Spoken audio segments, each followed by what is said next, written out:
one of you. And so now I'd like to welcome Mardi Letson. She is our speaker today, and she is a landscape designer and will be instructing this full season container gardening class. And I'm going to read you just a little bit about Mardi. Hold on just a second. So I've known Mardi, I think at least 12 years, and she has just such a beautiful eye for gardening. Her own garden is just charming and lovely. And even, this is off track a little bit, but even her daughter during this whole time has been giving away free flowers and taking donations to give them to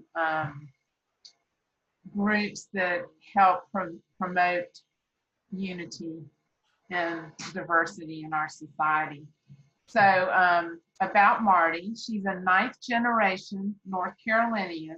She grew up in a small farm in Marion, surrounded by chickens, berry brambles, gardens, and horse pastures, all tucked in a little valley amidst the Pisgah National Forest. So began her love for the earth's natural beauty and diversity. Mardi has operated Gardens by Mardi since 2014, and she brings her longtime interest in art, horticulture, and the natural world to the discipline of garden design.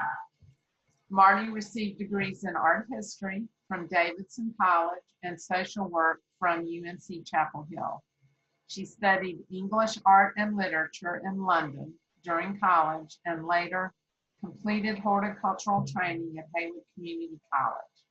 She is a North Carolina certified plant professional and a North Carolina licensed landscape contractor. In the last 2 years, she has received gold and bronze awards in residential design from the Association of Professional Landscape Designers. She lives with her husband, Kellett, and her 17-year-old daughter, Mary Wells, on a small parcel in the city limits of Asheville, where she tends a kitchen and flower garden. Her 23-year-old son, Austin, lives in New York City. And so, everyone, please welcome Mardi Letson. Good morning. Thank you, Mardi. Good morning. So everyone can hear me? Yes, you can hear me. Okay, wonderful. It's a beautiful morning here, and I know Saturday mornings are so precious, so I'm very grateful that you've decided to spend yours here with me. So sit back and grab a cup of coffee or tea, and maybe you're in your slippers. I'm in my slippers. And let's do some dreaming about the colder months ahead. Mardi, excuse me, I'm so sorry. I forgot to mention, y'all, we're going to have everyone muted during the workshop just so there's no background noise going on, etc. But we invite you, please, to put any questions you may have into chat. And we will be Mardi will be answering questions at the end and possibly along the way, depending on what the questions are. So please lay the questions on her, and so we can all learn how to do this better. Okay, sorry, Mardi. Okay, no, that's great. Jump in. So I want to thank you, Ruth, and the other fine folks at Reams Creek Nursery for holding this presentation. And as Ruth said, we've known each other for a good while, and Reams Creek has supplied me with years of plant material and information. I have lived in my home for 21 years, and many of my very favorite plants have come from Reams Creek Nursery. So thanks to everybody out there for supporting local nurseries and the green industry. A little bit more about me. I have been a gardener my entire life. My Scotch-Irish grandparents came from a long line of folks who worked the land for beauty and food production, and they lived with a deep reverence for the earth, and that has certainly impacted my life. I became a garden designer because I believe in the power of beauty and nature as a way to renew ourselves and connect with others, and it brings me a great joy to help clients envision and then create beautiful living spaces that draw people outside together or alone and into nature. And what a very weird moment in time we're in at the moment. And we need beautiful outdoor spaces more than ever. So as Ruth said, I operate a small design and build company here in Asheville, and offer a wide range of services for creating outdoor spaces, pretty much soup to nuts. I manage the installation of master plans for entire properties and everything from that to designing and installing single containers for homeowners or in the front of small businesses and everything in between. So we're here to talk about cool season containers. I absolutely love container gardening. It's one of my favorite ways to add beauty to the garden. And I've put together a slideshow this morning that'll walk you through the coming months with some container inspiration. And we'll stop along the way for a glimpse into a few projects where I've solved a design problem with containers. And I do, this is, I want to say up front, I've been on many Zoom calls and Zoom presentations with clients. This is my first hosting of a group of participants and my first time using PowerPoint on Zoom. So I ask ahead of time for forgiveness if I have a little glitch with sort of the pace of the slides or the electronics. But when I'm talking in person, I really love the conversation feel of talking back and forth with participants. So please do feel free to stop me for a comment or ask a question in the chat box, and Ruth will reach out to me. So why use containers? So many ways you can incorporate containers into your garden spaces. It's such a quick gratification. You're creating an almost instant little garden. You don't have to wait for years for your garden beds to fill in, for your perennials to mature and your shrubs to mature. You can have a gorgeous result quickly. If you don't like your composition, no worries. Yank those plants out and start over the next season.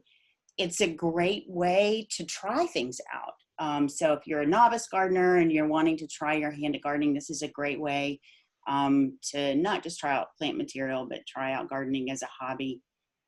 You get a great bang for your buck for the effort that goes into creating these gardens. And if you don't like where you have your container, it's easy to move. So you can experiment with location of your plants and your plant combinations without committing to having them in a permanent home in your garden bed. You'll see, I love this color blue, this almost like antique copper blue. This is a container, which I think may have come from Reeves Creek years ago. And Mardi, excuse me, but we cannot see a PowerPoint. At all. No. Oh, you know what? See, I told you that I needed, thank you for stopping me. So, Ruth, I'm going to take over the screen. Yeah. Thank you. Goodness gracious. Now, I'm sorry. There you go. Now you see. There you go. Okay, so I'll go back and let's see if there's any. So I want you to see some of these containers where I was talking over. So these are containers. This is one for homeowner. This is close up, and I'll talk some about material in a little bit. This is in front of a small business. I love the lettuce in this one.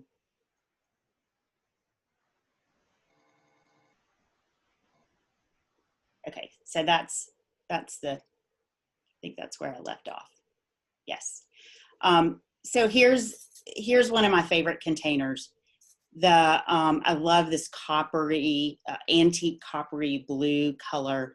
And this is an early fall container with some annual grasses, some rudbeckia, some petunias, coleus, and heirloom pumpkins. I love pumpkins and gourds used with containers. And back to thinking how you can use containers in your landscape. This is a screening at a business. So it's hiding some of the parking space and also adding some welcoming to the customers who come and go from that front door. You can use them to grow edibles. This container has rainbow chard, which has these gorgeous multicolored stems that range from salmon to red to yellow. And those stems are edible, as well as the leaves. You can use them to add a focal point here, as we did at a poolside. You can use them to frame a beautiful view, to shield a view you don't love, to okay, hold on. Oops, sorry. You can use them to flank your front doors or your garage. And some of the containers are so gorgeous that they're little pieces of art in themselves. Sometimes I even use empty containers in garden beds. They make great privacy screens. We'll look at the details of this project a little later, but you can craft living spaces out of containers. You can direct footpath traffic in your garden. And this is one of my favorite installations where we used very simple line containers, and these are made of fiberglass, and we planted them with native eekberry, Ilex glaber. This is the variety Shamrock, I believe, and then underplanted the shrubs with Sedum angelina, which is a wonderful sedum that is an evergreen, and it has a brilliant red color in the winter. And you can create simple little outdoor table collections. Here is an arrangement of variegated sweetgrass, which comes also in a dwarf size. This is one of my favorite grasses. Love the yellow. So let's look at a project for an example of creative use of containers. This is a glimpse into one of my favorite projects. This is a home in a local green built community here in Asheville, where the parcels are small and there's a lot of interaction between neighbors, and this homeowner loves that connection to passersby. But she also wanted to maximize her outdoor living space. So we have worked really hard over the course of a couple of years to try to claim every square inch of her property as outdoor space. And here's the before. Here's the before from the front door. You can see, obviously, this is in the midst of construction, the neighborhood. And this is coming up the steps to the front door. So we decided to, after we stained the floor and railings, we decided to add this elegant, simple fiberglass container to enclose the space.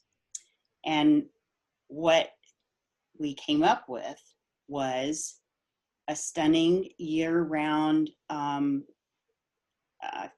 plant composition and a little outdoor room that's both private and open. One of my favorite design challenges is to find unrealized living spaces. It's like free real estate. So here's another glimpse into this little seating area.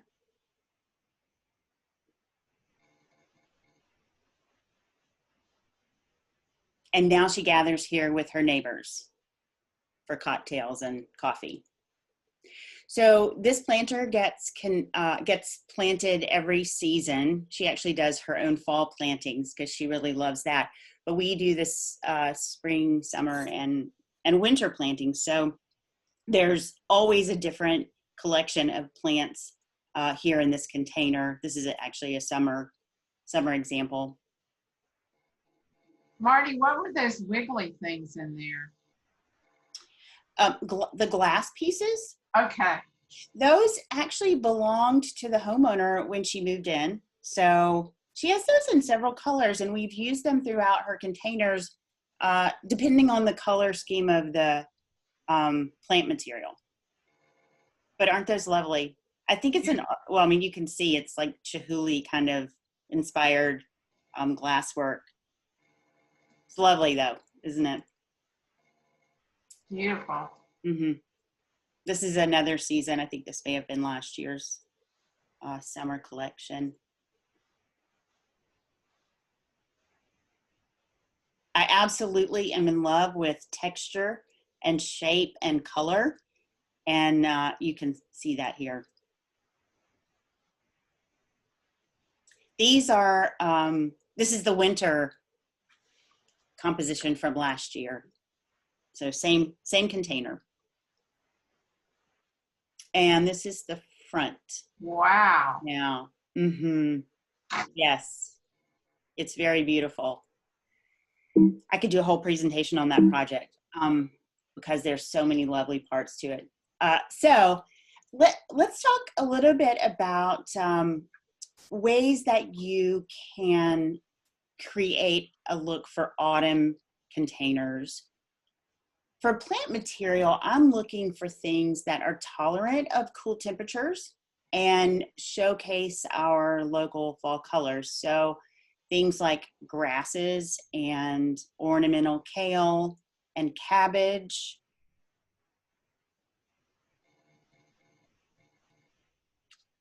I look for late blooming perennials that are cool temperature tolerant, like this sedum, which is autumn joy. I use that a lot. I love what this plant looks like when it begins to flower. It has almost a chartreuse bud, and then as the season progresses, it becomes darker and darker, and even the seed heads are gorgeous on this. This is also, there's some coleus in here, and grasses. So many gorgeous grasses on the market these days. This is another early fall container. Again, that leaf and stem of the chard in the back, I think just ties the whole thing together with those hints of salmon and orange and yellow. This one again is early container after this salvia and the salmon colored salvia and coleus get nipped by the frost. We'll replace them with grasses or snapdragons, but the chard will continue to perform until we replant the whole container for a winter arrangement. One of my favorite plants for container spillers is this creeping jenny or Lysimachia. I have it planted in many containers and it just stays there from year to year. You got to be kind of careful about planting that in the garden because it can be aggressive, although it's easy to remove, but it can kind of take over a spot if you're not okay with that happening or you don't have a contained space. But that's a nice way to have consistency from season to season and things that come back. And I love that chartreuse color. I'm also in love with chartreuse. And heirloom pumpkins and gourds. So many gorgeous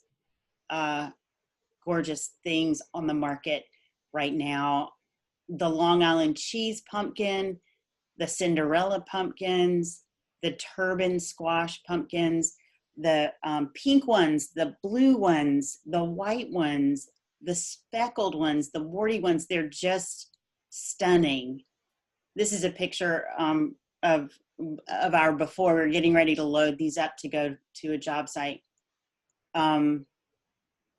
Simple arrangement trick is to stack 3 or more of these flat pumpkins with different colors and features and put little tufts of straw between the layers.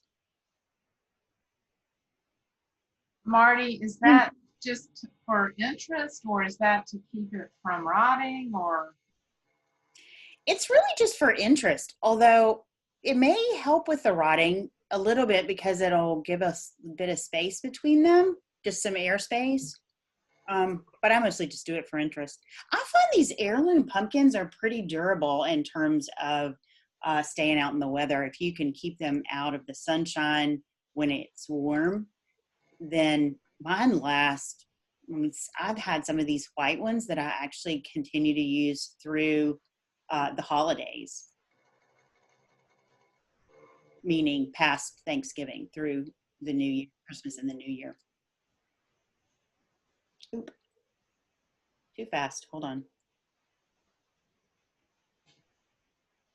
Going in the wrong direction. Marty? Yeah. I'm thinking that people would love it, and you have been doing this a little bit, but so many of these combinations are so gorgeous. I feel like people are probably wondering what the recipe is, if you feel like you have time to share that. Well, sure. So I don't really have a recipe. I usually will start with deciding whether or not I want to include evergreens or annuals, a combination of those things, deciduous plants. And I'm going to talk just a wee bit about that at the end, but maybe during the talk, I can say more about what the actual plant material is in each of these compositions. Like this is I believe this is red Russian kale. It's also an edible. And that grass, I don't know, Ruth, do you know what that grass is? I think that's an Everillo grass. Kind of looks like that, or some kind of a forest, maybe. Yeah. Again, the Angelina sedum and ornamental peppers in the corner. So I try to get a balance of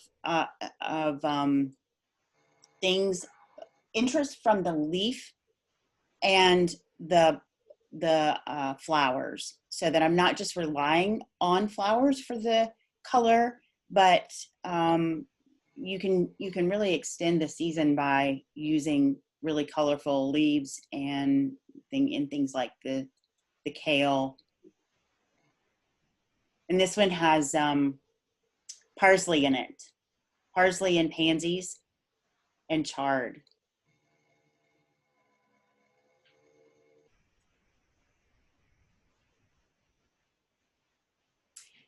I love tiarella and heuchera, and they make lovely spillers in containers. And you can nestle a little mini pumpkin in there for a pop of autumn color.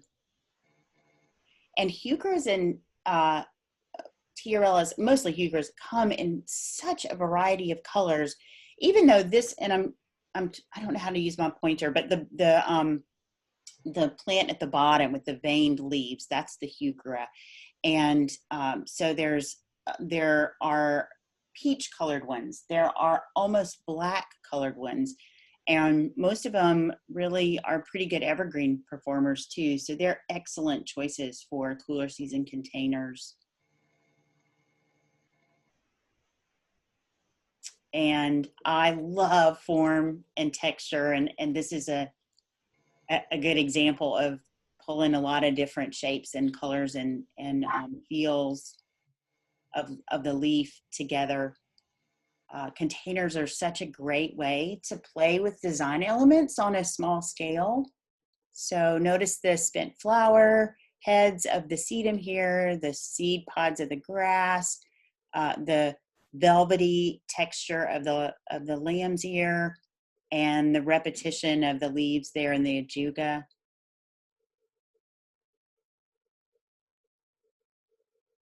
This is another early fall container with grasses and Rudbeckia, Salvia, Coleus. and a different kind of Lysimachia, which is what Creeping Jenny is, that wonderful yellow at the corner, which as the season went on, that really draped down and softened the edges of this container so beautifully.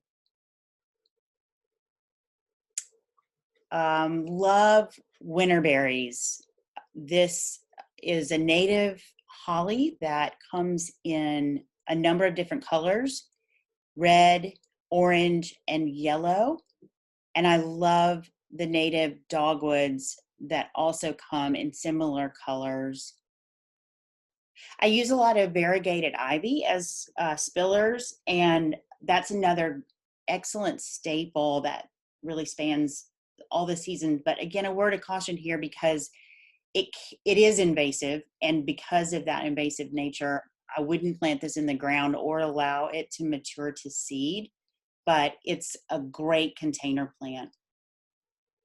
Last year, I experimented with some faux berries that were made for outdoors and provided some nice longevity of the berries through the winter, because those winter berries will be eaten by the end of the season by the birds.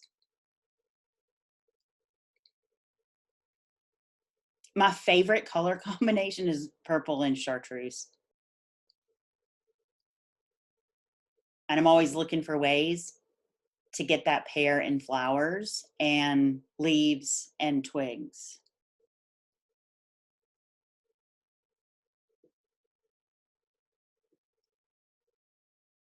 Again, a nice collection of foliage and blooms here. The Angelina sedum. I probably have Angelina sedum in 90% of my containers. And I love this variegated ajuga.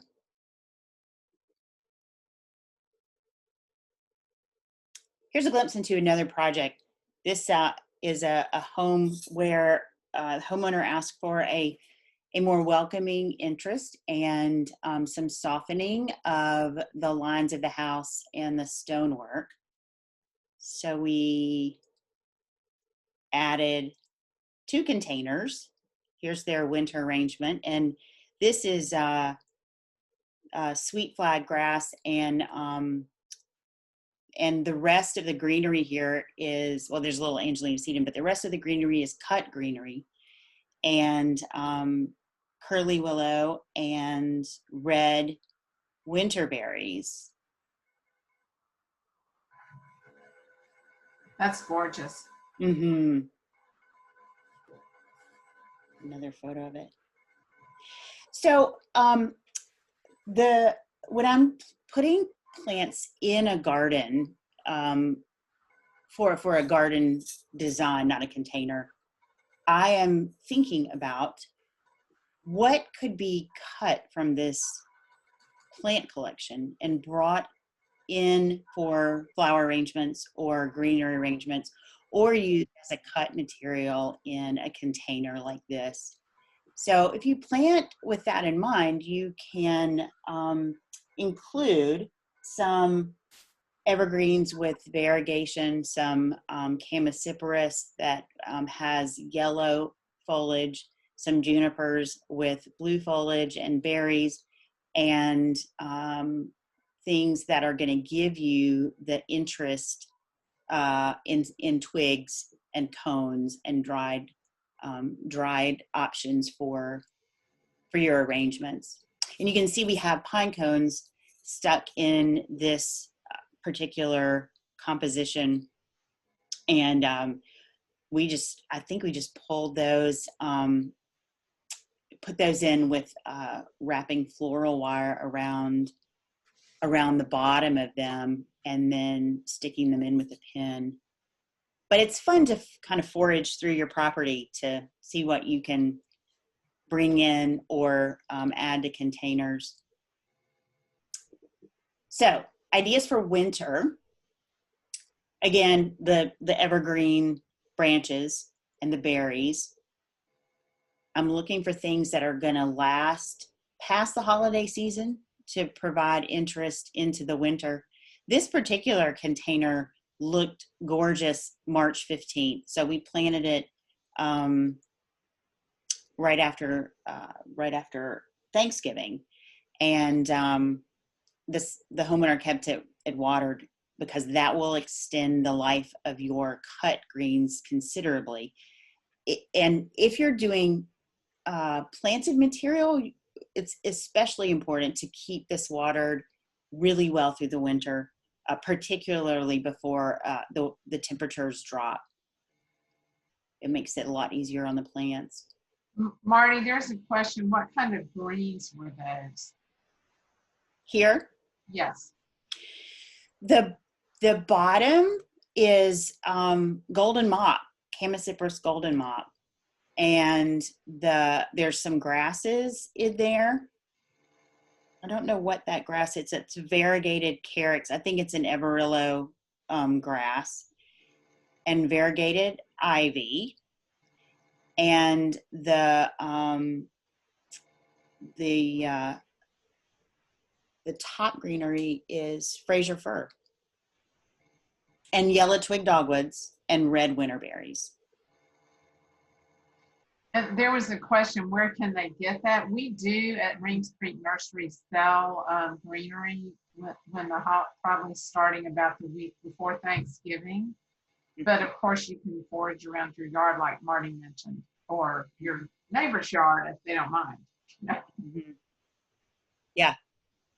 Well, and you all carry a lot of these plants as potted container plants so that folks can sort of begin to plan their own garden, so they have these materials to use.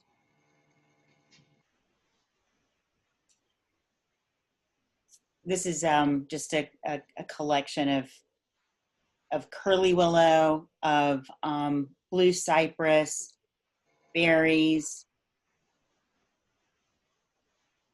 One of my favorite new discoveries is this fantail willow, which has these wonderful little white catkins on distorted stems. This is a yellow curly willow.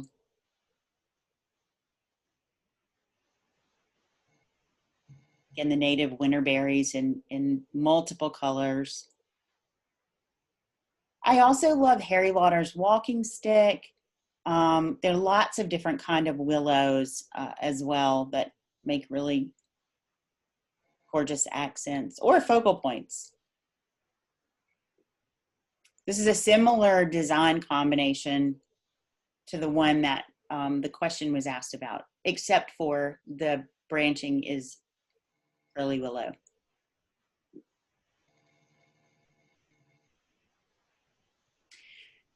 One easy trick is to get your base evergreen and then add some interesting plant material around the bottom. And here I've added a dwarf Chamaecyparis. So you can put either young evergreens that you would only leave in your container a season or two and then plant into your garden because they're going to continue to grow to the size that they want to be. Or you can get gorgeous dwarf evergreens. There are so many lovely things right now available. And those I've left in for several years. But this is black mondo grass. And I think this little Chamaecyparis is called something like Little Frankie or some. It's got a Frankie boy. Frankie boy, thank you. But I love that texture. That elongated structure is just so lovely.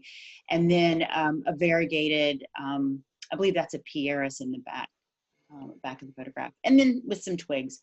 So you can trade that out. In the spring, you could pull out some of those things that seem a little more winter-like and add petunias or calibrachoa or something that's going to give you a little bit more of a summer accent. Sometimes simplicity is the best solution. This is a classic container. I love the shape and the shiny finish of this blue container, and the interesting texture of this Chamaecyparis. It's just very basic, but stunning. I think the proportions are just really nice on that. Again, sometimes simplicity is the best answer. Love sedum hanging over the edge. I believe this one is red dragon. Does that sound right, Ruth? Red dragon. I think that's. I'm not sure. John Creech? I'm not sure. I'm sorry. I think it's red dragon, but there are lots of many colors you can use in the sedum because they're blues, they're yellows, they're reds, they're greens. Love sedum, one of my favorite plants.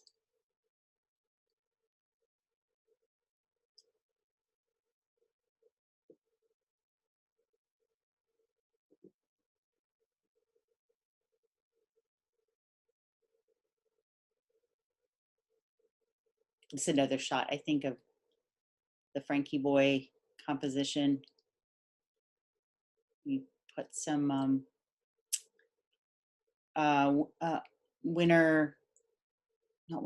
wintergreen, those wonderful red berries.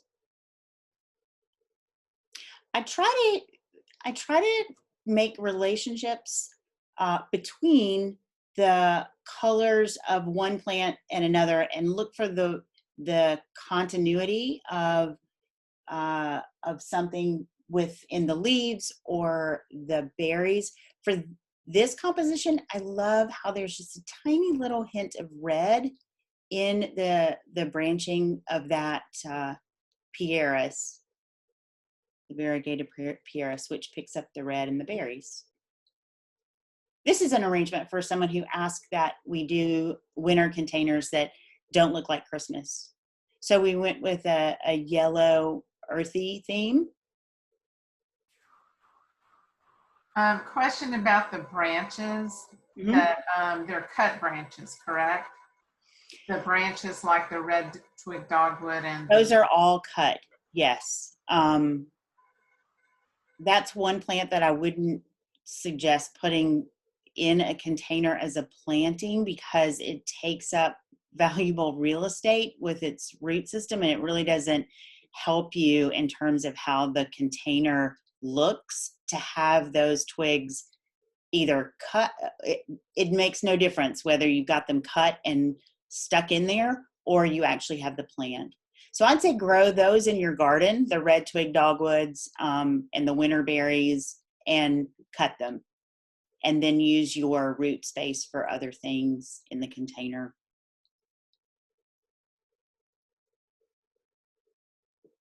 My mother makes my front door wreath every year.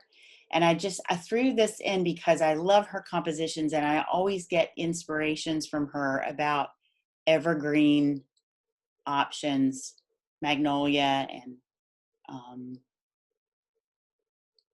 and the dried hydrangeas.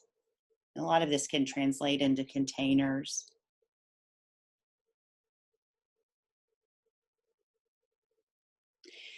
This one has one of my favorite grasses, the blue in the middle. It's a native grass, a carex called bunny blue. And it's an evergreen. And I use it a lot at gardens as well as containers.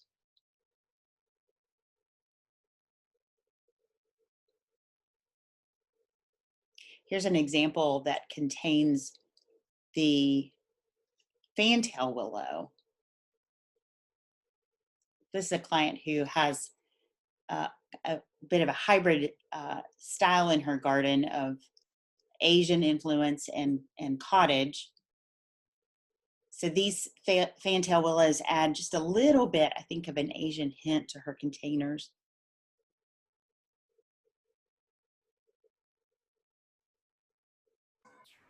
Marty, what was that plant 2 slides back that was right in the corner, variegated? Right here? That one. What's that sort of red and green and cream? That is Leucothoe, and I believe that it's called Rainbow, maybe. Gerard's Rainbow, maybe? Yeah. Say it again. Maybe Gerard's Rainbow. I'm not sure.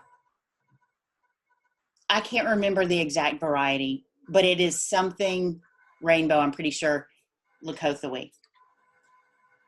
I also use Scarletta Lakothawee a fair amount because I love the mauve colored leaves of that one. And are those cut or are those planted? Those are planted. Okay. In this case, we would move those to into the garden at the end of the season.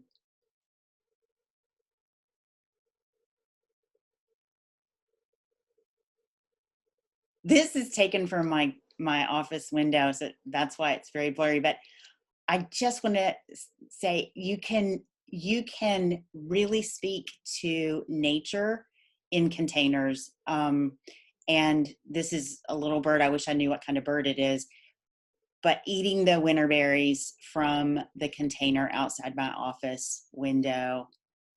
So keep in mind when you're planting that you can plant for butterflies in the summer, and you can plant for birds in the winter and pollinators. So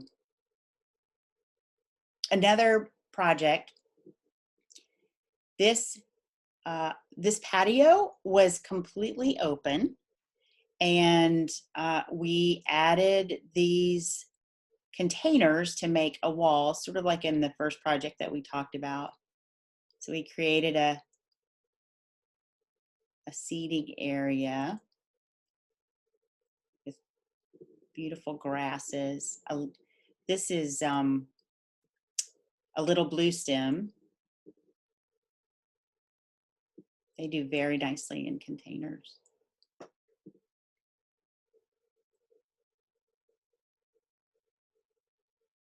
So again, the result was a little room that this homeowner did not have before we surrounded it with containers.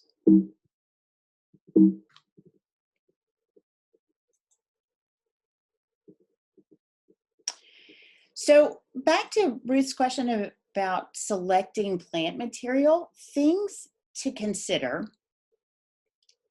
First and foremost, what are the conditions of your site? Is it a sunny site or a shady site? You want to, if you're planting material, live material, you want to make sure that you've matched your light needs with the conditions. And there are different kinds of light too. Morning sun is softer and afternoon sun is harsher. And you might think that that's only an issue when the weather is hot, but actually when the weather is cold, it can be even more of an issue for containers, because if something is not going to tolerate, the quick shift from a cold temperature at night to a really hot sunny temperature, if it's getting direct sun in the day, you want to just be careful of what you're putting into those varying conditions. And think about if it's a windy site, if it's a site that gets a lot of traffic and animals or folks brushing up against it. Are there weight restrictions on a balcony or a patio, for example? And when you're choosing the container for your project, think about what kind of plant you want to put in it. And if you have something that's got a high sheen container, if you've got something that's going to be colorful or is going to be more muted, and is it going to be modern? Is it going to be more of a cottage style? So the more you can make the plant material relate to the container, the better they look. Do you want to stick to one color? Do you want to have lots of different varieties of things, or do you want something like this example, which is just a very simple, clean, kind of modern look? Marty, excuse me, there's a question. What is the plant material in this picture? This, in the containers, this is the native winter bear, inkberry, Ilex glabra. I'm pretty sure that this is shamrock variety. There are so many wonderful inkberries right now. We're using these a lot in place of boxwoods, just for more disease resistance. And they grow in the wild as very large, kind of leggy, lanky plants, but they have been bred to be almost dead ringers for boxwood. And now they have some out that are more dwarf than this. Gem box is one of them. And so I'm really excited for the new introductions to give us some more options of how to use this plant. Has a wonderful berry on it as well. It's not super obvious, but it's a blackberry. When you're thinking about plants, I would encourage you to look in every section of the nursery for possibilities. Look for annuals, for perennials, for grasses, for natives, for ground covers, deciduous shrubs and evergreens, even small statured trees.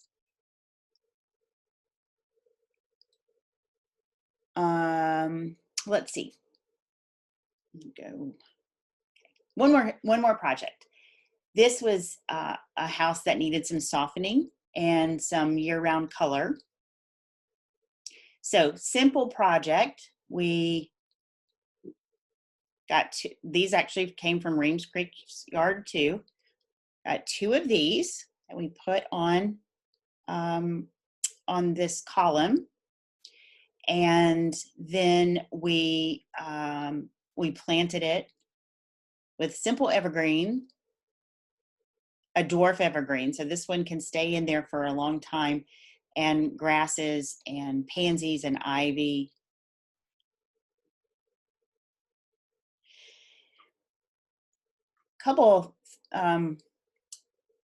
A few thoughts on choosing your container.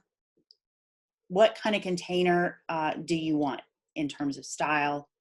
Do you want window boxes? Do you want something that's freestanding?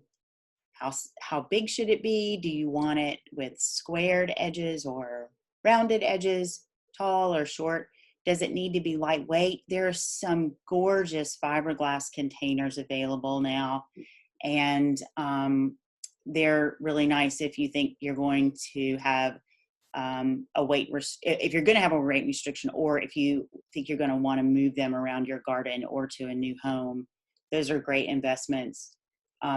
If you leave your containers outdoors in the winter, you want to make sure you're buying them that are at a minimum frost resistant, if not frost proof. And you want to make sure that you have it elevated with room for drainage out the bottom. So with pot feet or some stones to get the bottom of the pot off the ground. And you want to make sure you have a drainage hole. Marty, there's a question. Do you have to be concerned about the evergreens in the wintertime? The pot. So I choose plants that are hardy at least a zone colder when I'm thinking about container evergreens. So that means we're in zone 7. So you want to look for something that is going to be hardy to, at a minimum, 6 or colder. So things that are going to thrive in New England are probably going to do fine in your container. Don't put something in there that's marginally hardy. And the soil is really important. You want something that drains appropriately, and I use Fawford container mix, which you can get at Reams Creek. I think I think the biggest problem with winter evergreens is staying wet in these containers without proper drainage and good soil. I have also lined containers with bubble wrap on the inside if I'm especially worried about protecting the roots. You can just put it basically in the interior of the pot and then fill your soil, and that gives an added layer of insulation. I'm a very kind of results driven gardener, in the sense of I don't tend to try things that are super new on the market or that may work and may not, but I try to stick with things that are very tried and true and I know what they're going to do. So that's the same for my containers. I kind of have a list of things that I know work in containers, and I just go back to them over and over and put them together differently so they have some interest from one project to the next. But I don't tend to put things in containers where they may or may not make it. Not to say that you can't, because if you just love, for example, there's an Elysium that I absolutely love, Florida Sunshine. It's a great plant for shade. It has this amazing chartreuse leaf with a red stem. I'd love to be able to use that in containers, but it's marginally, it does fine in the ground here, but I just don't think it would tolerate the cold. Did that answer what was the question, Ruth? Sorry. I think it was just, will the evergreens make it through the winter in the pot? Yeah. So choose wisely. Many will, but some won't.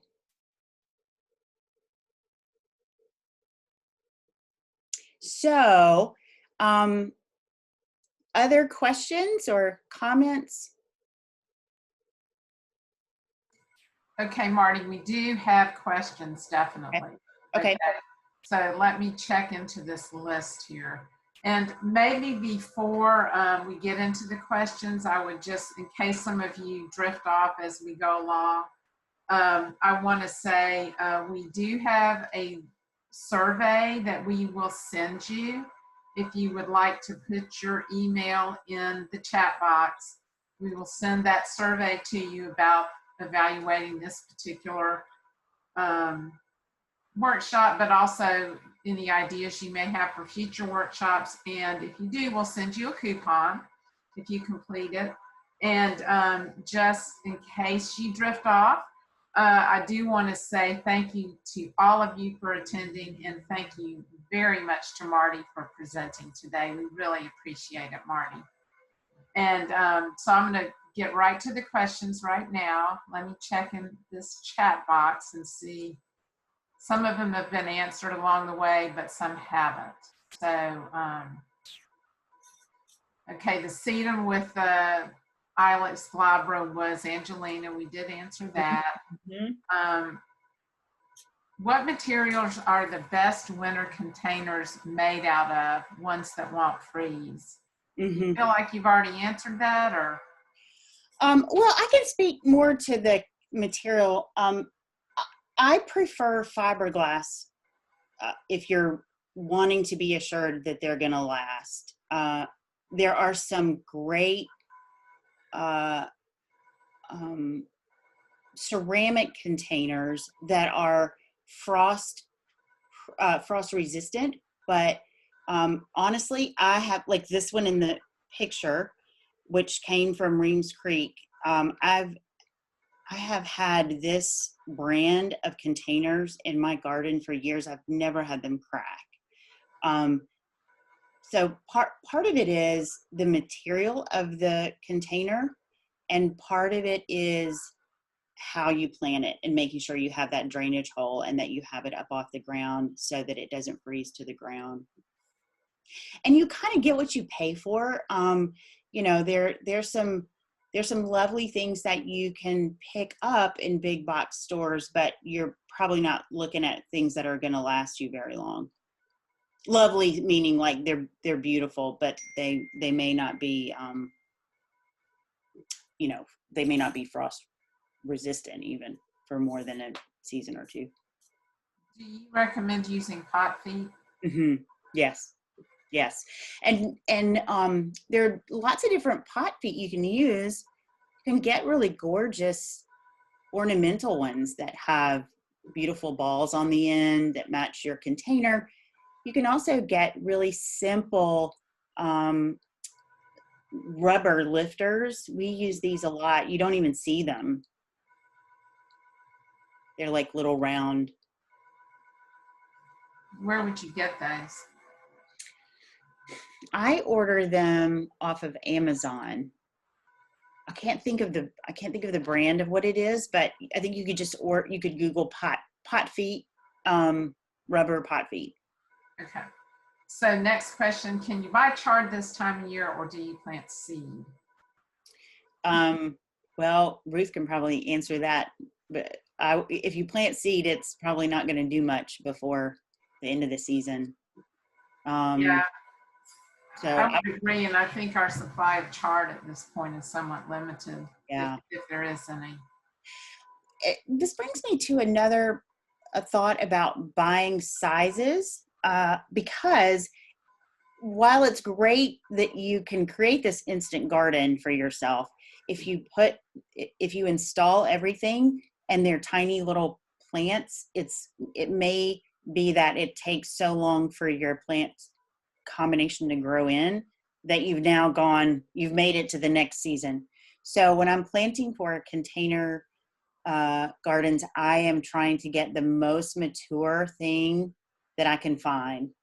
And it's sometimes a tricky balance because I'm looking for certain colors and textures and things that are going to match the conditions. And it's, especially this year, we've had, gardening has been really popular this year. So it's been a little harder to get my hands on some of the plant material. But if you can buy a 1 gallon annual versus a 4-inch pot, I would get the 1 gallon so you get that instant fill. So kind of the same thing with the chard. Like if I was going to put chard in a container, I would want to find the most matured chard I could get a hold of. Okay, this is just a comment from Janet. If you don't mind me sharing what I've done with my pumpkin stacks, like that is sponge them with 10% bleach solution when I put them out. They normally last through the winter. And so what I do after is spray paint them white, stack them again, and dress them up like snowmen. I even have a scarf and a hat and everything that I use. Love that. That's a fun idea. That's a great idea and a great tip. I'm sorry. I don't know. I haven't tried the wiping down with bleach, but I have heard other people mention that. But I love the snowman idea. There's someone I know who paints theirs red and puts like an aluminum foil piece that's crafted for the top of a Christmas tree ball. Awesome. So the next question, this is kind of a tricky question. I'm not sure if you're going to have time to answer this. And anyway, what plant materials are poisonous to dogs and cats? Because that could be a very long list that you may need to go somewhere like, I think, is it ASP? ASPA has a list like that. Yes, they do. And so if someone tells me that they don't want plant material that's poison, so much plant material is poison. Meaning that if you eat it, you're probably gonna not feel well.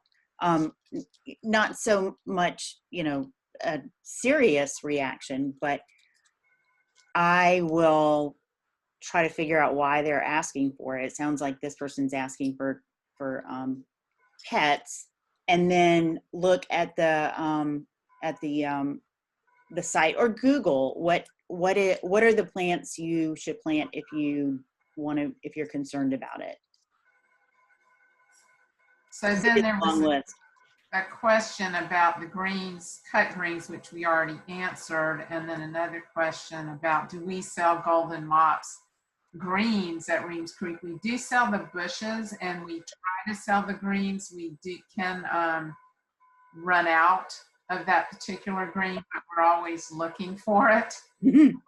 It actually is a great winter accent green. Mhm. Yes. You Um, can see that I love it because it shows up in a lot of these photographs. Marty, you may have answered this. What plants might live through winter planted in containers? Trying to think if there are other things that I haven't spoken to that are my favorite or on my favorites list.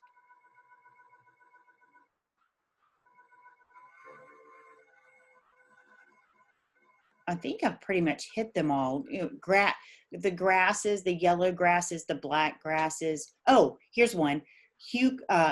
Hellebores. Those are a gorgeous flower, and tend to do really well in winter containers. And you can have hellebores blooming from early December all the way through to early spring. Not the same hellebore, but they come in a lot of different bloom cycles. And y'all, hellebores are also called Lenten rose. Yes, sorry. Here's a great question from Gary. Do you think it best to have all containers in a yard to be a similar color, or do you mix? And if so, what is suggested color palette? That is a good question. It's just personal preference, really. It depends on the style you're going for. These the containers that were in that enclosure. Let's see, this enclosure. This is probably 8 different containers here that we butted up together. And here I wanted something with very clean lines and the consistency. But if you're looking for something that's more of a cottage look, or more of sort of a look of whimsy or an artistic look, then mixing and matching is super fun. And in my own garden, I have a little bit of each. Places where things where things read as very similar, even if they're different container materials, they have a similar color or they have a similar shape, some relationship to one another. And then I have, I think it's just personal preference. My favorite color in the garden is this one in a container. This blue.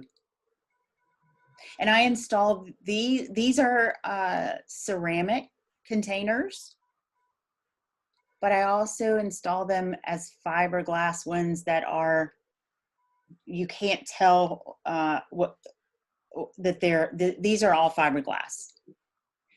And you cannot tell if this is lead or if this is aged copper until you touch it.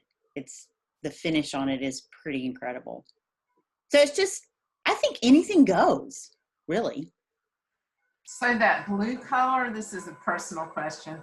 Do you feel like that just goes with a lot of things? Goes with so many things. I love it in front of brick, and I love it in front of stone, and I love it with grass. Yes, it's very versatile. So it's a way you can get a pop of color, but it still is a bit neutral. That's great. So the next thing is, what are the tall yellow branches, which I'm just going to say that's yellow twig dogwood. Yep. Definitely. And are all of these for outdoor only? All of what? These, I guess the branches, or maybe. I bring those. Oh no, I bring those in. All of these that we've talked about, the branches, the evergreens, hellebores, the leaves of the heuchera, I use them all winter long to make indoor arrangements. Any idea if the magnolia branches would last in zone 5 to 6? Magnolia cuttings or planted material? It doesn't exactly say, so Well, I only use cut magnolia in containers, and I love the fuzzy brown underside of those leaves. I love the waxiness of the leaves and the size of them. They're just gorgeous. They don't last all season, and so it's a trade-off when those get installed, because it means that, you know, they might look brown and crinkly by the time February comes.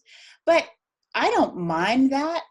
Some people do. Some people want them to look green, and they're just harder to keep fresh. Things that are easiest to keep fresh as cut material is going to be junipers, the Chamaecyparis, the Fraser firs, and the cypress. what is the median inside the container for cut plants aside from water? What is the medium? Like, what is I think they may mean like the pot. What's it in? the Inside? soil? Yeah. Yeah. Well, we don't take the soil out for the winter. If we have a container that was planted for the fall season, we would remove the dead material by just cutting it off and not pulling out the roots, because those roots actually make a great, almost like a frog, if you will, for inserting the greenery. So just leave your soil in there and put the greenery into the soil. Okay, I think you might have already answered this. The variegated leaf and the Asian arrangement. I think that was the Lakota or dog hobble. Yep. Are your mother's wreaths freshly cut materials? Mom's wreaths are freshly cut materials. She cuts a lot from my garden, and yeah, I'm just trying to think. I don't think there's anything in this that is, no, they're all fresh. And I think your mom may be with us today. I'm not sure. I haven't seen. I hope she is. Yeah. My son was trying to help her get on, so I hope she is. Yeah. So she forages for these type of things all the time. And in fact, she has a little collection at my house where she's gotten in the hydrangeas, and we're drying those, and dried ferns and twigs and that sort of thing that she adds to the fresh greenery. I tell her she should start her own business. It's beautiful. It is. All right. Where do you source your fiberglass tall, narrow pots? Fiberglass tall, narrow pots. So my fiberglass containers are by Capital Products out of England. And I order them directly from Capital. The tall one, I'm trying to think what tall one that would be. Thinking maybe it's the ones that were circling the patios. Yes. I'm not sure, but. Or maybe the one in this project, because that does look kind of tall. Yes. Those are Capital Products. And they do an incredible job of creating just stunning pieces of art. Really, they're beautiful, and they last for decades. Like you'll give them to your children. What herbs do well inside for winter? Herbs? Inside for winter. I've never had great luck of growing herbs in the winter. What, Ruth, how would you answer that? I mean, I don't have great luck either. I used to bring my rosemary in and it would always die. I think I either underwatered it or overwatered it. I mean, a lot of herbs, parsley and rosemary, and even cilantro and dill to a degree, sage are gonna you could be growing them in your yard. Mm-hmm. Yes, yes. So And I haven't had much luck with stuff like basil inside, but some people do have luck with I it. think if you had a really sunny window, a south facing window and I just I don't have the space in my home to do that. So I can't speak to personal experience. I would say go to the grocery store and get it in the produce section with the roots already on it. And know that it's going to last like 2 weeks. So what advice do you have about watering in cold weather? Mm-hmm. So if it's going to get cold, before it gets cold, make sure that you have thoroughly watered your plants. And sometimes that means watering them once, letting it soak in a little bit, and then watering them again, particularly if they've dried out. These soil mixtures, like the Pfafford one that I mentioned earlier, they do a great job at retaining the moisture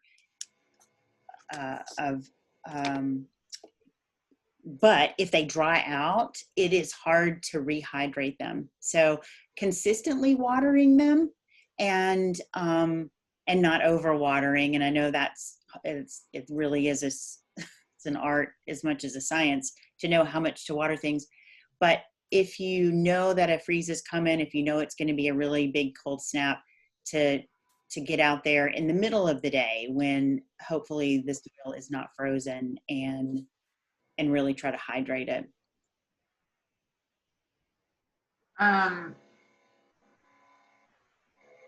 When you say that, do you use the container mix in the red bag that has the crystals in it? Okay. Yeah. Okay. So those crystals I think can be helpful. Ruth is talking about there's a product that will basically absorb water when it's wet and then release water when the soil is dry. Those can be helpful, but you have to be careful with them because you do not want to put too much of that in your soil. You have to be real careful about following the instructions. But what I love about Pfafford is that that's already sort of measured out for you. And I'm a huge fan of that soil. So this is a sort of a thing to me, and it was a private one, but I'm going to say if you would receive your coupon via email, and Kathy, you should have gotten one from the last survey. I did send one to everyone who filled out the survey. Sorry if something fell through the cracks there, but you would look for it in your email. And this, I might have missed this because it says, what brand is that container in the picture? I'm sorry, Jean, I don't know now which picture that was referring to, but maybe Marty's covered that. The ceramic containers are Pottery Market, which are available at Reams Creek. And then from Kim, thanks so much. Lovely designs and ideas. And you've already spoken about where do you source the fiberglass pots. Mm-hmm. Okay, let's see.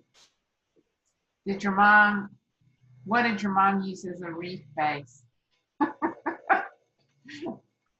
Too bad we can't stream They're her. on, yeah. Yeah, so generally what she does is she buys the Fraser fir wreath, just a plain wreath, and then she embellishes it. And just as an aside, we hope to be having at least 2 different wreath workshops. We're still trying to figure out how we're going to do that because of the pandemic, but just keep your ears tuned to our newsletter or check on our website for more information about wreath workshops. Janet comments, if you have a grow light, it's a lot easier to get the herbs to grow indoors and don't overwater them. And then Kathy wants to know, what temperature do you consider cold? Well, like last night it was cold, but I wouldn't have been worried about, I mean, I wouldn't want my plants to be dry last night, bone dry. But if it's going to be a hard freeze, if it's going to be cold temperatures, you know, in the 20s and 30s, I would definitely want to water them.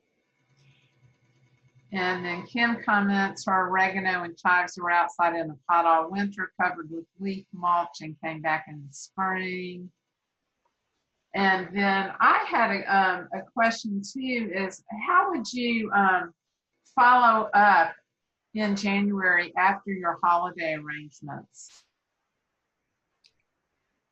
You mean how would we maintain them? How would we go around to clients and just check them? Yeah, would you just kind of let it die out, or would you actually do a new arrangement?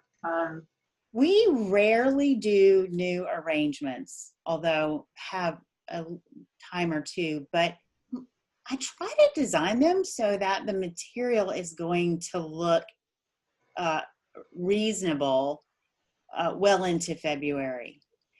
And the client will often, if something dies, pull it out, and we plant them so lushly, so thickly, that if you have to pull out a few pieces that are dead and you don't like the look of, then you've got still other, a solid base there for the rest of the season. So it mostly lasts till after, well after the new year. It does make people very excited for spring plantings, though, for the spring refreshes. Yeah. So then Kathy said, thanks so much. I'm from way up north where we can't winter garden at all. I'm going to ask you, I feel like zone 6 is what we are here. I mean, we're really zone 7, but a lot of the New England is zone 6. Do you think, Marty, or no? Wait, what's the question? I guess she's just saying she can't winter garden up north at all, but maybe if she's in Minnesota, but New England has a similar zone as we do because we're in the mountains. Mm-hmm. Well, I mean, I guess maybe I was thinking about, the coldest places in New England. My guidance would just be to make sure that you're planting things that are are going to tolerate at least zone 6 in terms of cold weather. And it also, I mean, these zones are a bit, they're a bit flexible in the sense of, it's true, like your elevation makes a big difference. I've got microclimates here in my own, quarter of an acre that one part can tolerate things that another part can't. Or if you live like up on Reynolds Mountain and you've got the wind to deal with, and you've also got some elevation change there. So you have to look at each circumstance as an individual circumstance and think about all the different variables. The zone is only one of them. So if you could name like 4 go-to sun container plants, your favorites, and 4 go-to shade container plants, what would those be? So my sun go-tos would be the inkberries, the chamaecyparis, the golden mop, the Angelina sedum, and a juga. Gosh, it's hard to be asked to only name 4. Okay, so I'm just right off the top of my head thinking, okay, what do I put in those conditions? Shade, the black mondo grass, the heucheras, and the tiarellas. Pieris,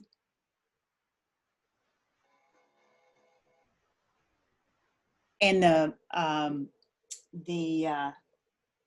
variegated ivy. Thank you. And then do you have a formula that you think about when you're creating a container garden? I really, there are formulas like the filler, thriller, and spiller, and they're kind of there are ways to think about it, but I don't do it as a formula. I know other designers that stick more to a formula. I usually will choose the main ingredient first, whether that's going to be an evergreen or it's going to be a deciduous shrub or it's going to be a really a large annual or perennial, and then build from there and think about blending the colors and the textures. And I approach it really in a similar way to approaching a design project in the garden. I'm looking for some repetition, some nice forms, and colors, and I don't have a formula. Okay, we've got one last question from Sally. How to deal with replacement, like as in seasonal replacement planting when the soil is frozen in February? Yeah, that's hard to do. My colleagues in northern areas like Chicago, I mean, they're doing their winter plantings before Thanksgiving because the soil's going to freeze in the containers. So, and once that happens, you're kind of out of luck. You can force the twigs in there for some interest, but I think trying to remove the roots in those frozen conditions is, I mean, you could take a hairdryer or something, try to do it, but I wouldn't bother with that. I would just wait till it unfroze. Okay. Well, Mardi, just want to thank you so much. This has been so inspirational, all these gorgeous containers.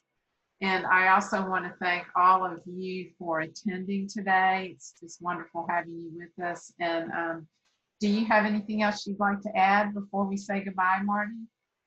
It's been such a delight. I laughed with Ruth yesterday. My husband says I could talk the horns off a bull about gardens. So I love the chance to sit with like-minded folks and share, and love those of you who shared your ideas with me.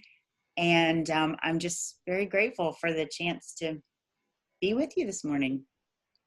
And you can check out my other work on my website. It's easy to find. It's Gardens by Mardi, and you spell my name Mardi. And I have a newsletter that I try to keep up with. And if you're interested in being on that list, you can sign up on my website. So I'd love to have you join that. Thank you, Mardi. And you just got a slew of wonderful comments and thank yous, which I'll share with you in a minute. And thanks again to everyone for coming today. And thanks again, Mardi Letson. My pleasure. Bye. Bye.